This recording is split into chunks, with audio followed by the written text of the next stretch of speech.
Hospital Porters, Pride and Dignity, Stop the New World Order. Welcome to Hapanwo TV. Now, this is a follow-up to a film I did, I think it was a couple of years ago now, or was it an article? I can't remember. I think it was both.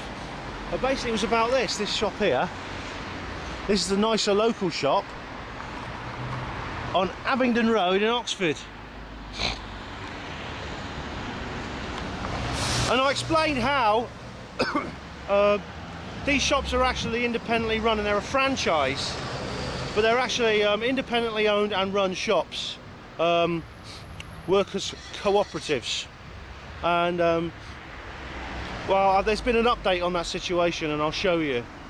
Come with me. Nice weather today. Not a chemtrail in sight.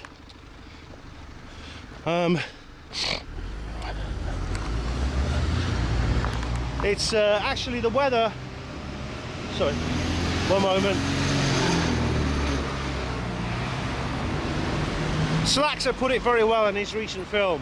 The weather lately has been boring. We've had it's the first sunny day we've had for a couple of weeks. It's really a great shame. Go.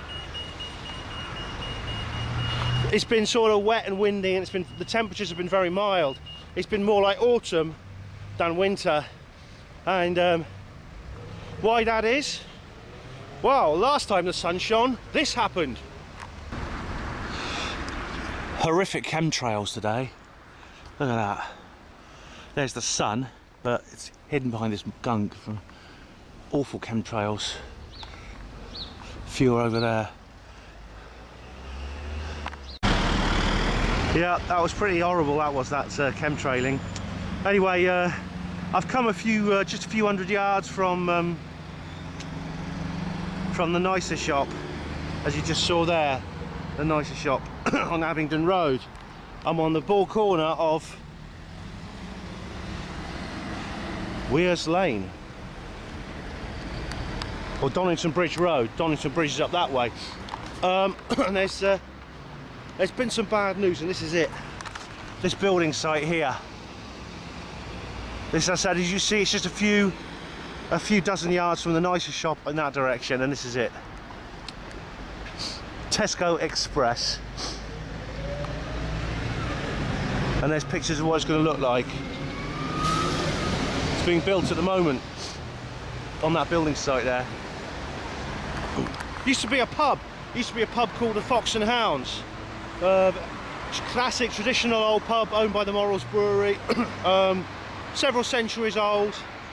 They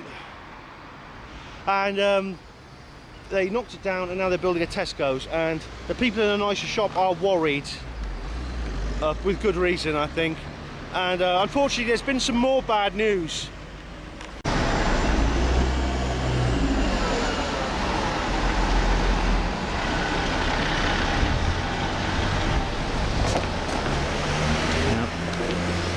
What you're seeing now is a very sad sight.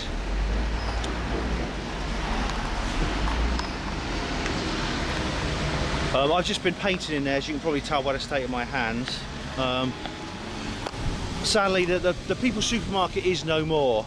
If you remember my video called Non-Con Street, you'll remember me talking about the People's Supermarket. I was a member of this organisation, and basically I work there, and now basically we're just painting it up so we can get our deposit back. It's very sad that this is gone and it hasn't worked out, especially in light of of what I showed you just now down Abingdon Road. I think it's important that we don't give up. It's just this: we've lost a battle, we haven't lost the war, and they're already talking maybe about one day opening up again somewhere. So when these sort of things happen, don't give up, keep at it. Eventually the penny will drop and people will start actually using the place, instead of going to the Great Satan Tesco along the road. Obviously, you know, Tesco's a lot cheaper, I know, but the more you use the small businesses and the local community businesses, the prices will go down, as I explained on Abingdon Road. Abingdon Road now has a chance. The people have a chance. They have a choice to make. What's it to be? It's basically the choice between prison and freedom. It's that simple. Thanks for watching Hapanwo TV. hospital porters, pride and dignity, stop the New World Order. Yep, the People's Supermarket is no more. I'm very, very sorry, I'm going to miss it. I really enjoyed working at that place, and I thought it was doing it was a really good thing. As I explained in my video, which I'll put in the description box as well, which is Non-Con Street. And now we have this Tesco's Express opening, being built here at this building site on Abingdon Road. And just to give you some perspective of where we are, again, I'm walking up this way, and you'll see how close I am to the NISA shop. There's the NISA shop. The NISA shop was actually set up, as I explained in the original film, it was set up with ethical shopping in mind. People who wanted to shop as a statement of a political statement, not just as a way of buying things and getting things, groceries. Just like TPS, NISA Local also was, and the TPS is gone, and this shop is now threatened by a new Tesco's. Just going to go around the corner here, just somewhere where I can actually speak to the camera, address the camera without shouting because it's too noisy here. Busy traffic, this is a quieter road here. Right, I've got a bit of a cough.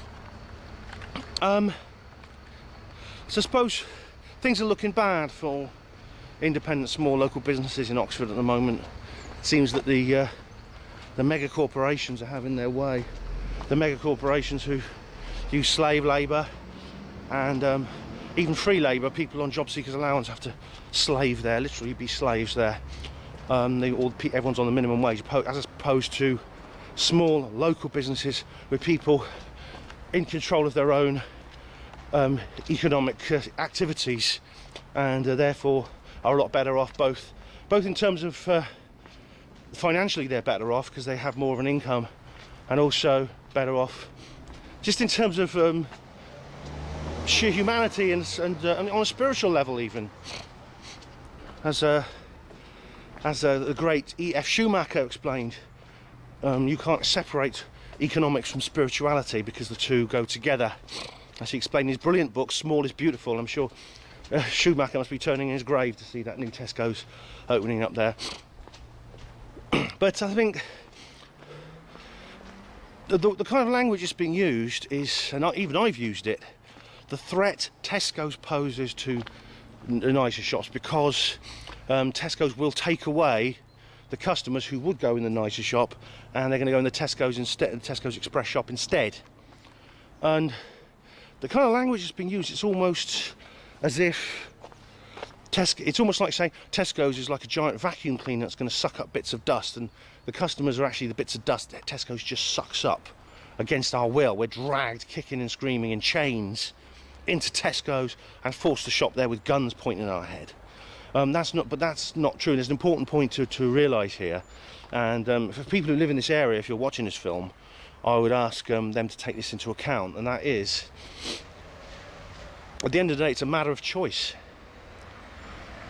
If you ever organise some event, some social event, even if it's a big party or a wedding reception or a night out at the pub, and nobody turns up, and you phone round, you say, where is everyone? They said, oh no, I don't feel like it, I'm going to stay in, right? What if they opened up a Tesco shop and nobody turned up?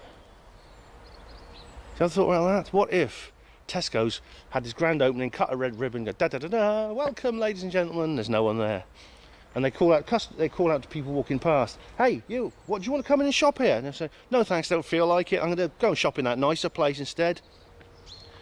They'd be helpless. This is an important point. This is a big general point. Whether it's the Illuminati, whether it's government, whether it's mega corporations, they have no power themselves. They play a passive role. They wield the power which we abdicate. Ian R. Crane calls it willful abdication. So what I think is that we should not play victim if the NISA shop has to close because of the Tesco shop. We should say, well, why did we go and shop in Tesco's, and why didn't we choose to stick with the NISA shop? What we need, I mean, as the famous Illuminati frontman Zbigniew Brzezinski once put it in one of his books, the biggest threat for the New World Order is the political awareness and awakening of the people. So what we basically need is we need a population that will shop for ethical reasons, and it's not going to be easy because unfortunately, because Tesco's is a mega corporation, it can undercut in terms of price any of its competitors. Which means if you're thinking, well, I'll go to the place that's cheapest, you'll always go to Tesco's. And of course, in this day and age where everyone's so poor, including myself, that's always a temptation. However, you know, I'm actually my income is way below average now, even less than that of a hospital porter when it comes to this country. Yet I just shopped in that NISA shop. I just bought myself a carton of orange juice, carton of apple juice, and some cheese. Now, and the thing about it is, it's very much a role utilitarian kind of thing here, situation, because the more people who shop in these small businesses, and NICE is a small local business, privately owned, the more they can lower their prices. So if you go and shop in there, the more you go and shop in there, you may think, well, I'll go and shop in there because the next time I go in there, they may have knocked a couple of pence off the price because more and more people will follow my example. I actually live quite a long way from here, but well, not that, it's about a mile away. But I've come all the way down here to go shopping, just like I used to go to TPS, and I even joined TPS, as you know, as I explained. TPS is now gone. That nice shop is still there. Let's do everything we can to make sure it stays there and doesn't go the same way as TPS. And the closing, just for once, it'll be that Tesco's, that new Tesco's down the road, that will be doing the closing. Thanks for watching Hapanwo TV. Hospital Porters, Pride and Dignity, stop the New World Order.